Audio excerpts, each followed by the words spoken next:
Assalamualaikum warahmatullahi wabarakatuh. Saya Fuji Rodatul Haniah dengan NIM 21050260004. Dalam video ini akan dipaparkan salah satu jenis industri kreatif di Indonesia, yaitu industri kreatif kuliner. Pada tahun 2011, Kementerian Pariwisata dan Ekonomi Kreatif memasukkan kuliner sebagai salah satu subsektor ekonomi kreatif. Kuliner dalam ekonomi kreatif didefinisikan sebagai persiapan, pengolahan, penyajian makanan dan minuman yang menjadikan unsur estetika, kreativitas, tradisi, dan atau kearifan lokal sebagai elemen terpenting dalam meningkatkan cita rasa dan nilai produk tersebut untuk meningkatkan daya beli dan memberikan pengalaman kepada konsumen. Industri kuliner menjadi penopang terbesar perekonomian kreatif selain kriya dan fashion. Hal ini dapat dilihat di mana pada tahun 2020, industri kuliner menyumbang 41% dari total PDB ekonomi kreatif. Saat ini, industri kreatif kuliner terus berjalan dan berkembang pesat, didukung oleh inovasi, teknologi, dukungan pemerintah, dan adaptasi terhadap perubahan gaya hidup serta kebutuhan konsumen. Sekarang banyak pelaku industri kreatif kuliner yang terus lahir membawa ide-ide kreatifnya dan terus melakukan inovasi, baik inovasi produk, digitalisasi dan teknologi, proses produksinya, hingga pemasaran dan branding. Inovasi-inovasi ini menciptakan dinamika baru yang menjaga industri kuliner tetap relevan dan diminati oleh konsumen. Tantangan yang dihadapi industri kreatif kuliner yang pertama yaitu perubahan preferensi konsumen.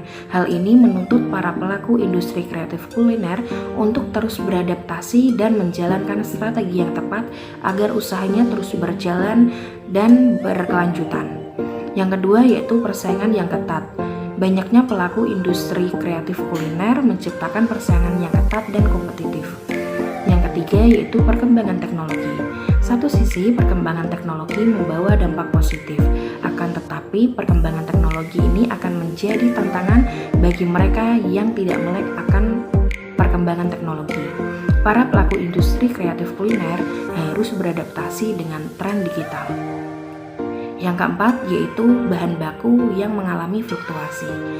Para pelaku industri kreatif kuliner akan dihadapkan dengan harga bahan baku yang mengalami fluktuasi. Peran industri kreatif kuliner. Yang pertama yaitu peningkatan ekonomi lokal dan nasional. Industri kuliner menyumbang secara signifikan terhadap perekonomian. Yang kedua yaitu pengembangan pariwisata. Kuliner merupakan salah satu daya tarik utama bagi wisatawan. Yang ketiga yaitu pelestarian budaya dan tradisi. Kuliner adalah bagian integral dari budaya suatu daerah. Industri ini membantu melestarikan resep-resep tradisional dan memperkenalkan budaya lokal ke kancah internasional. Yang keempat yaitu inovasi dan kreativitas.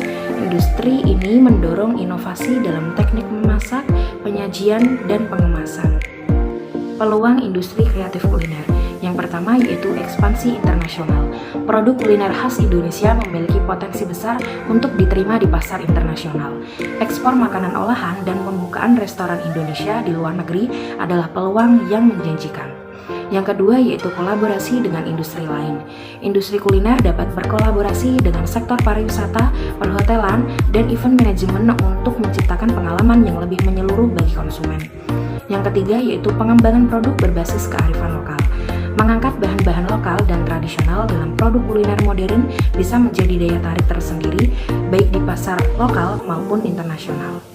Yang keempat yaitu peningkatan kesadaran terhadap makanan sehat.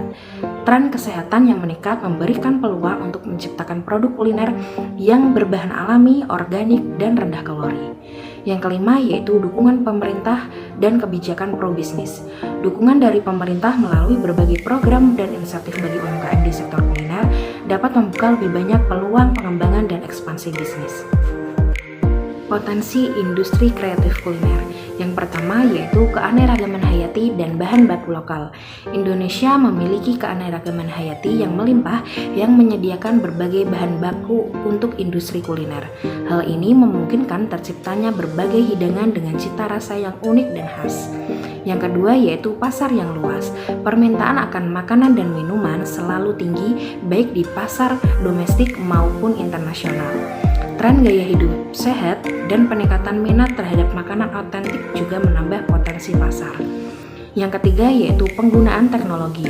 Teknologi dapat dimanfaatkan untuk meningkatkan efisiensi produksi, distribusi, dan pemasaran. Platform online dan aplikasi pengiriman makanan telah membuka peluang besar bagi bisnis kuliner.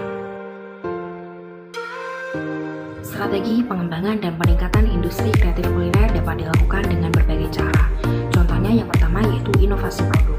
Inovasi produk ini bisa dilakukan dengan cara fusion food, yaitu menggabungkan elemen kuliner dari berbagai budaya untuk menciptakan menu atau produk yang unik dan menarik.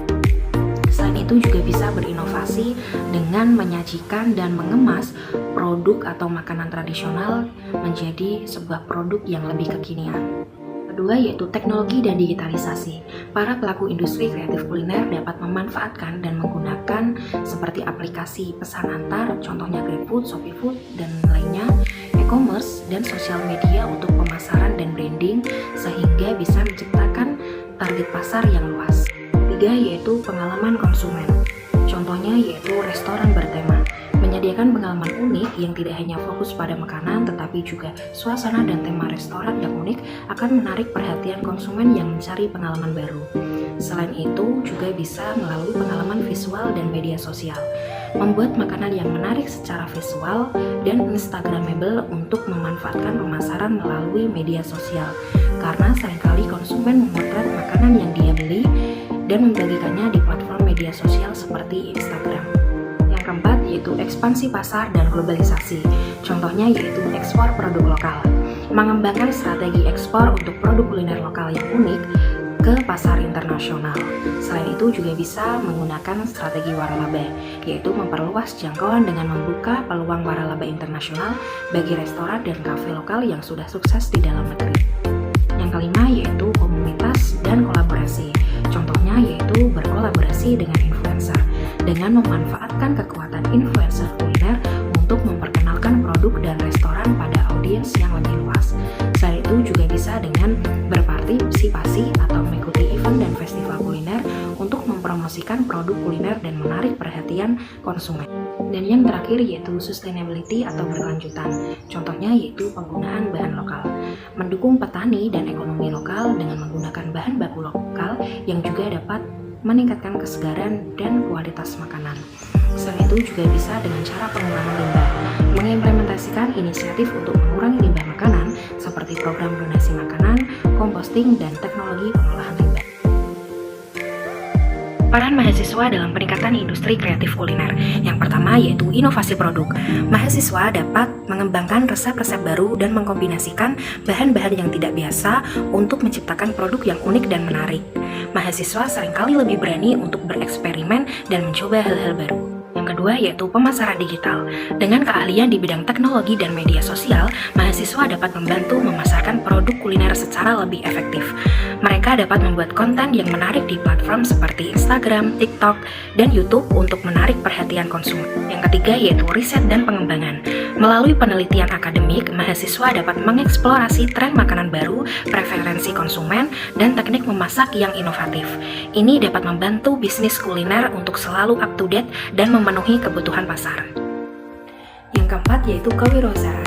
Banyak mahasiswa yang memulai usaha kuliner mereka sendiri sebagai bagian dari program studi atau salah satu program unit kegiatan mahasiswa. Ini tidak hanya menciptakan lapangan kerja baru, tetapi juga memberikan contoh inspiratif bagi mahasiswa yang lain. Yang kelima yaitu sustainability dan kesehatan. Mahasiswa seringkali lebih sadar akan isu-isu lingkungan dan kesehatan. Mereka dapat mendorong penggunaan bahan-bahan lokal dan organik serta mengembangkan makanan yang lebih sehat dan berkelanjutan. Benny Santoso, 24 tahun, asal Solo, kemudian merantau ke Bali untuk kuliah di kuliah perhotelan STP Nusa Dua Bali. Saya berpikir karena tempe ini unik, akhirnya saya jadiin proyek kuliah saya. Saat itu saya bikin tempe dua macam. Ada tempe rasa bawang putih dan juga tempe rasa keju. Bayangin kan, tempe di pasaran kan biasa. Kenapa nggak kita kasih flavor aja? Nah, percobaan pertamaku dengan tempe keju itu berhasil. Ketika kalian nyoba, ada rasa kejunya enak, maknyus. Tapi yang tempe bawang putih, waduh, nyoba berapa kali gagal mulu. Masuk akal sih, bawang putih kan ada antibakterinya. Jadinya tempenya gagal mulu. Akhirnya saya bingung kan, ini udah 6 bulan project, udah selesai mau diapain? Biar nggak mubazir, aku bilang ke teman-temanku, nanti tempe ini bakal aku jadiin usaha loh. Beneran deh akhirnya kejadian. Akhirnya aku mulai buat tempe yang aku kasih nama ini tempe, Innovate New Idea with Tempe. Jadi awal mula saya buat tempe karena udah pengalaman sebagai project akhir kuliah ya. Akhirnya saya buat lagi. Ketika itu bulan Desember saya pindah ke area Ubud. Saya buat tempe tuh. Hampir satu kampil 25 kilo kedelai saya buat jadi tempe. Tapi hasilnya gagal semua, gagal total. Di saat itu saya berpikir, waduh, ini mau tempe mau aku jadi usaha beneran apa enggak sih kok bikinnya gagal mulu ya. Akhirnya aku belajar lagi, mulai buat tempe akhirnya berhasil. Kemudian aku punya tetangga nih, aku iseng menjual tempe pertamaku ke tetanggaku itu. Aku masih ingat aku jual ke beliau 10.000. Kebetulan tetanggaku itu bule. Dia kan lihat aku proses bikinnya kan, dia kayak mungkin ada perasaan kasihan ya, ini orang kok bikin mulu, gagal mulu, bikin mulu, gagal mulu. Akhirnya aku kasih dia tempenya, kemudian dia beli 10.000. Kemudian dia bilang, kamu nggak bikin nih tempe model-model lain, kok bikinnya tempe polos aja. Akhirnya aku kepikiran, aku olah apa ya tempe, kok kayaknya masa aku jual polosan aja. Akhirnya aku mikir, ini harus ada produk olahan nih dari tempe. Sesuai dengan namanya kan, ini tempe, Innovate New Idea with Tempe. Harus produk yang inovatif. Kebetulan ibuku suka bikin kue kering. Aku coba deh bikin kue kering tapi basicnya ada tempe. Nah, buleku tetanggaku ini, aku jadiin kelinci percobaanku. Aku kasih dia satu persatu jenis kue kering yang aku buat. Terus dia bilang, enak juga kue keringmu, tapi ada rasa pahit tempenya. Coba deh bikin lagi. Akhirnya aku coba bikin lagi dan muncullah kue kering dari tempe. Gitu.